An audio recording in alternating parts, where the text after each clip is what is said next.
Hello नमस्कार सम्पूर्णलाई। आज चाहिँ मेरो मिनी ब्लगमा सबैलाई स्वागत छ। किनभने आज चाहिँ म काम गर्न लागिरहेको छु बिहानीको समयमा। यो चाहिँ मेरो नाम्लो भयो, यो हँसिया भयो। यो नाम्लो र हँसिया बोकेर चाहिँ आज म बारीमा चाहिँ खर काट्न जाँदैछु। किनभने खरहरूबाट चाहिँ हामीले घरहरू छाउनु पर्ने हुन्छ, वस्तुको पट्यारहरू छाउनु पर्ने हुन्छ होइन। अनि त्यसै कारणले गर्दाखेरि चाहिँ आज म जाँदैछु। मलाई पुरा साथ सपोर्ट गरिदिनु होला साथीहरू सबैले। म तपाईँहरूलाई धेरै धेरै धन्यवाद दिनेछु र तपाईँहरूलाई पनि म सपोर्ट गर्ने नै छु होइन। आजको मेरो न्यू भिडियो चाहिँ खर काट्न गएको अवस्थाको बारेमा देखाउन लागिरहेको छु। धन्यवाद। मेरो वारिपारीको गाउँ हो, यस्तो राम्रो छ पारिपट्टिको होइन। गाउँ चाहिँ यो थुमेदिन पर्छ होइन। थुमेदिन अन्तर्गतको गाउँ हो यो। पर देखिएको चाहिँ प्रहरी कार्यालय चाहिँ हाम्रो कार्की गाउँ पनि हो। राम्रो छ, सुन्दर छ। अब म यहाँ अलिकति तलतिर जाँदैछु। यहाँ बहिनी यहाँ तल गीत गाउँदै नाच्दैछ बहिनी चाहिँ। अब उसँग म चाहिँ खर काट्न जाँदैछु। ऊ पनि तयारी भएको छु। यहाँनिर देखिएको खरहरू छ।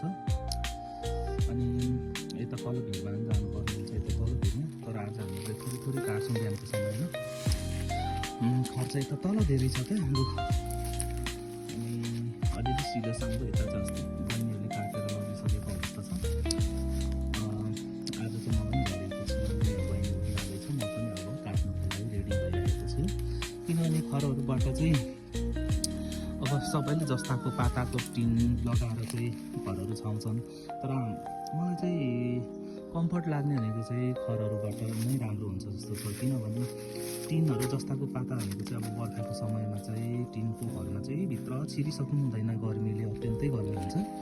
अब यस्तो पुसको खरको छानाहरू छ भने चाहिँ एकदम शीतल हुन्छ क्या, त्यस्तो धेरै गर्मी फिलै हुँदैन। घरमा बस्दाखेरि पनि एकदम कम्फर्ट हुन्छ। अनि पानी पर्दाखेरि पनि टिनको जस्ताको छानामा चाहिँ ठुलो आवाज आएर चाहिँ केही बोलेको पनि नसुनिने। अनि अलिकति कस्तो हुन्छ, धेरै आवाजहरू आउने, ध्वनि प्रदूषणहरू हुन्छ।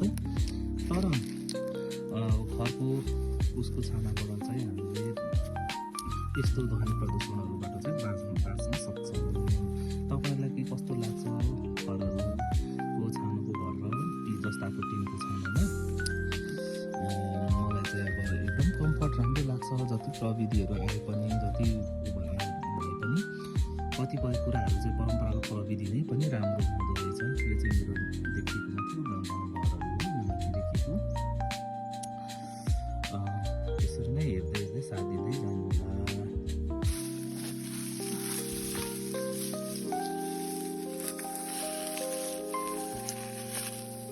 यसरी हामी चाहिँ गाउँघरमा खर काट्नुपर्ने हुन्छ,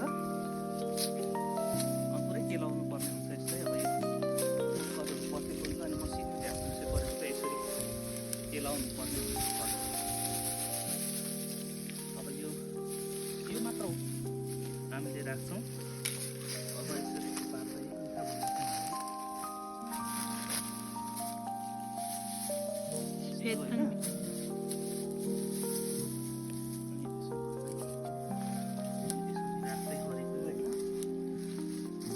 गाउँले जीवन है यस्तै छ। गाउँघरमा त अहिले चाहिँ अब खर काट्ने समय आयो। धेरै अब खडेरी लाग्दैछ, बैशाख लागेपछि आग लागेको सम्भावना हुन्छ। त्यही भएर त्यतिकै खर काट्दै गरेको। तपाईँहरू के कस्तो गर्नुहुन्छ? अब जस्ताको छानामा बस्नेलाई त अब खरको महत्त्व हुँदैन, हामीलाई चाहिँ अब महत्त्व हुन्छ। किनभने हामी चाहिँ अब पहिल्यैदेखि पनि खर नै प्रयोग गर्दै आएको छौँ घरमा। टिन पनि लगाएको छौँ, तर पुरै चाहिँ लगाएको छैनौँ। अलिकति चाहिँ हामीले खरैले नै छाउने गर्छौँ घरमा चाहिँ। खरको घरमा बस्नुको फाइदा नै छुट्टै हुन्छ है साथी हो। म चाहिँ यसरी काम गर्दैछु है। मेरो चाहिँ बहिनीले पनि उयो खर काट्दैछ। हाम्रो चाहिँ दाजु बहिनी आएको छौँ। बिहानको समयमा चाहिँ हाम्रो यस्तो कामहरू हुन्छ होइन। दिउँसो त अब अफिस जानुपर्ने हुन्छ, स्कुल जानुपर्ने हुन्छ। म अब स्कुलमा काम गर्छु होइन। अनि मेरो विस्तृत विवरणको लागि चाहिँ पछि म जानकारी दिँदै जाँदै गर्छु। तपाईँहरूले मलाई अनिवार्य रूपमा मेरो भिडियोहरू हेर्दै जानु होला। म कुनै समयमा बताउने नै छु।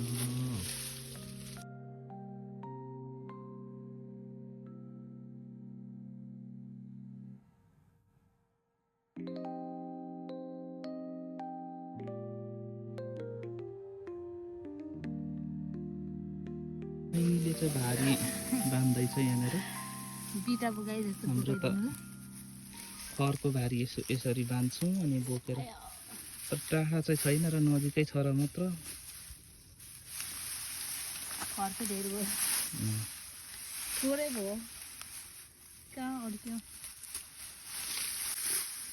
भारी बाँधिसक्यौँ है।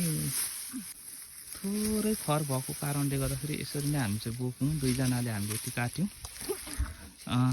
फाइनली हाम्रो बारीको चाहिँ यहाँ छेउमा यति छ। अनि यति काटेर चाहिँ अब हामी फर्केको, अब फर्किनु लागेको। बहिनीले आफै बोक्छु भन्यो यति चाहिँ। अनि ल अब नेक्स्ट भिडियोमा आउने बाचा गर्दै बाई बाई। पनि यस्तै छ, खर काट्यो हिँड्यो।